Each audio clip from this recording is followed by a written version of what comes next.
Hey guys, so today we are making fettuccine Alfredo, and let me just tell you with chicken. So first of all, I've got my noodles ready to go. I have flattened them out, and as you can see, they are beautiful.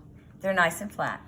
Then we're gonna walk over here, and I have, Miss Garcia actually grilled some chicken last night. So we are, and you know y'all, I'm bad. So she grilled it, we cut it up, and then I added some butter. So I'm gonna like saute it a little bit in this pan. But you gotta, I put a little water in there, and then I'm bad because I like a little butter just to make it a little more flavorful. And I'm gonna taste this chicken before I put it in there. If it needs a little salt or something, I'll add that. Or a little garlic or something, I'll add that. Then I have the water boiling for the noodles. And you always wanna put a little bit of salt, and I put in a little bit of butter. Actually, I don't have the salt in there yet, but I'll put it in there. Okay, now we're gonna walk over here. I'm making Miss Garcia move as I move. Move and groove. Okay, so go ahead. What? You want me to stop that? Yeah. Hey guys, we are here and I usually grill food. So I'm gonna grill the chicken for the recipe that we're gonna do today. And obviously we're at home because we have a grill. And the first thing I do is cut all the fat off of the chicken because I don't like any fat on it. So I get boneless chicken breasts. And then if they're really thick, we slice them in half. And before we actually put them on the grill, we put some garlic salt and salt and pepper on them. So when we do both sides. So right now I'm just gonna put my glasses on so I don't overdo. I'm just gonna put a little garlic salt on each of them. And then you really probably don't need actual salt too, but we do. And it's never too salty. And then pepper. And then I'm gonna use tongs or a fork to flip them over so that my hands don't get, chicken on them, because that's how you cross-contaminate your food. And so I'm just gonna use the tongs to flip it over, if I can. And that way I don't have to wash my hands. Sometimes I do touch it with my hands, and then I have to go wash my hands before I touch the salt and pepper again and the garlic, because, the chicken can actually get on that. I also put a little foil down so I don't have to quite clean the pan so rigorously. So a little salt, and you just really do this to taste. And already out on the porch about 5 minutes ago, I turned the grill on because you want the grill really hot before you put any food on it, chicken, burgers. If you've ever tried it yourself and you put the food on too quickly, it'll stick. And that just makes a big mess, especially if you're trying to make hamburgers. So the grill has been on for at least 5 minutes. I usually do it a little longer. I also cleaned it so that from the last time we had barbecue chicken, I don't want that on here. And then I'm gonna go, and Miss Builder's gonna follow me out here to put the chicken on the grill. There's Bailey. Dog. Say hey, Bailey. Say hey. She has to always find out what we're doing. All right, can you see, is there enough light out here? Yep. You'll see the grill is closed and I turned it on. And so I had 3 burners going. I already cleaned it, but I like to just double check because it's kind of dark, so if you don't know. That's my brother. Bailey's obsessed with him. Chicken on there. You should hear a little sizzle. And Here, so let's I just shut put this each door. piece on. We're gonna shut the door. Shut the door. So I put each piece on. Can you see? Is it light enough? Yeah, it's good. And I kind of like to do them on a little diagonal. It doesn't matter. I mean, I just do. And then the back is always the hottest. It's going to cook the fastest, but they're all about the same. And so I'm going to lay that down there, and I look at my time and I go, okay, in about 5 minutes, I'm going to come back. I'm not going to touch them. I'm not going to do anything to them. I leave it on high, and then I close it. And so in 5 minutes, I'll come back and then we'll take them off. Okay, we're making the grilled chicken. This grilled chicken can be used for anything. It really just has salt, pepper, and garlic on it, but we're gonna use it for our chicken fettuccine Alfredo. And we last left off, it's cooking for 5 minutes. You'll see that it kind of starts getting white on the edges, and that's when I know I'm ready to turn it over.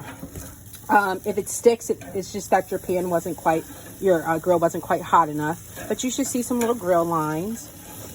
flip it over. When you cut them thin like this, they don't take as long to cook as if you had a really thick piece. But we like to cook it really, make sure it's cooked all the way through, of course, because chicken is like that.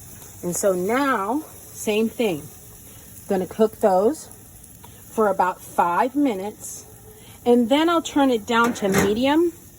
And I'll flip them a couple times, 2 or 3 minutes on each side, just until I'm pretty sure they're cooked in the middle. But that's basically it. So start with the grill hot, cook for 5 minutes after you do the salt and pepper and garlic, flip it, cook for 5 more minutes, and then I start to flip it again and again. Now, if you're going to do barbecue chicken, you would add the sauce after the chicken's completely cooked. Don't put it on before, it'll burn.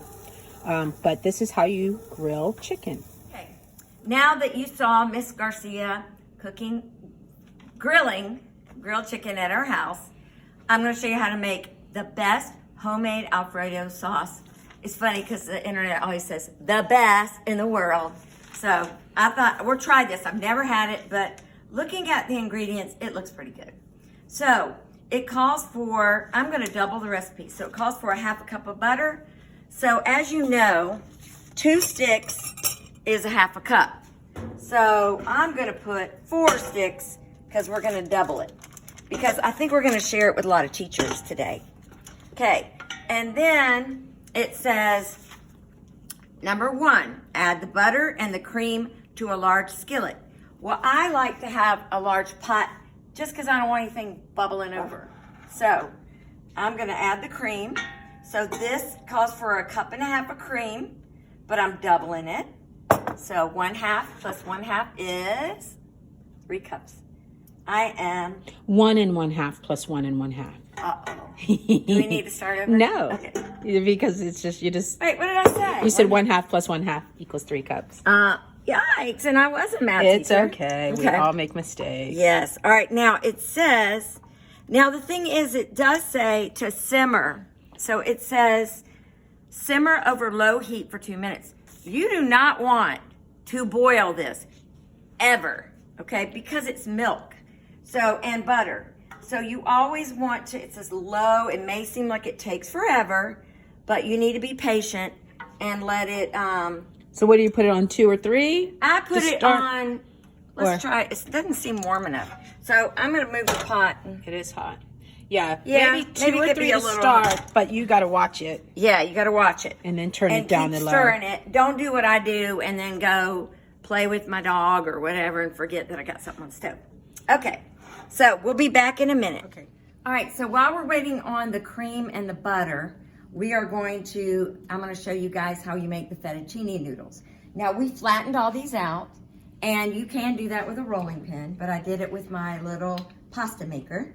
And now I am going to make fettuccine Alfredo or fettuccine noodles. So as you know, this is the skinny one. I would have put the crank there if I'm making spaghetti. I put the crank here because I'm making fatter noodles. And here they come. I'll let you watch them. And you see they're fatter than the spaghetti. And then I love my little drying rack. It did not cost much at all. Now, if you are making it at home and you don't have a drying rack, let me show you what you can do as well. All right, so I'm gonna stick it in there. All right, and I'm gonna roll it out. And you can put this on a tray, and what they do is they make a little circle with it. Don't do this with the spaghetti noodles. Yeah, we But noticed you can that. do it with the pasta Yeah. noodles. So that way you can have a little pile. And and we did keep that overnight one time and it still was really good. So that's how you do the fettuccine noodles. All right, so now we have done number 1, add the butter and cream to a large skillet. We have simmered it over low heat for 2 minutes. You really don't want that to boil. Like you really don't, that'll scorch it. Now it says whisk in, so y'all remember what a whisk is. So whisk in garlic, Italian seasoning, salt, and pepper. So I have doubled all those, and I'm going to go ahead and put in the garlic, okay, and the Italian seasoning, and then the pepper. We like a little pepper. And And the best thing to do, and then the salt, is put this all in there and then taste it. You know, do you want a little more salt? Okay, so I've mixed that around. Now I'm gonna take a whisk, okay? Remember the whisk. And remember with a whisk, we wanna do little round circles like this, okay? That's how you whisk. All right, so that's kind of whisking it in there. All right, and it says whisk in the garlic, Italian seasoning, salt, and pepper for 1 minute. So we're gonna do this for 1 minute. And while I'm doing that, basically the Italian seasoning has a lot of thyme and I think basil, stuff like that in it, but it smells good. Okay, so do that for a minute. Then it tells you to whisk in the Parmesan cheese. Now, we are doubling the recipe, so it calls for 2 cups of freshly grated Parmesan cheese. So, now, I have this in a measuring cup that is a liquid measuring cup. Remember, you're not measuring it in a liquid measuring cup. You're measuring it in, and I'm gonna hold it over this in case some of it drips. I'm measuring it in a dry measuring cup. So 1, You might could pour it. 2, there you go. And Miss Bullard likes extra, 3, and then 4. So we measured it in the dry measuring cup. Was that 3 or 4? That was 4? That was 4, yes. Okay. And then we are going to, it says whisk it in until melted. And then it says serve immediately. So here we go. We are whisking that. And it is sticking a little bit. But you do it until it's melted? Yeah, you do it till it's melted. See how it's not quite melted. So I'm gonna keep whisking it around until it's melted. And then we've got people that want some of this stuff. One thing while I'm whisking, you can see I finished the fettuccine noodles. And like I said, you don't have to have that drying rack. We have one little pile right here. It's kind of a mess. But the best thing we've noticed is to make the pasta the day of. So you could like make this whole meal in an hour and it'll be ready to serve and you will impress everybody. Okay,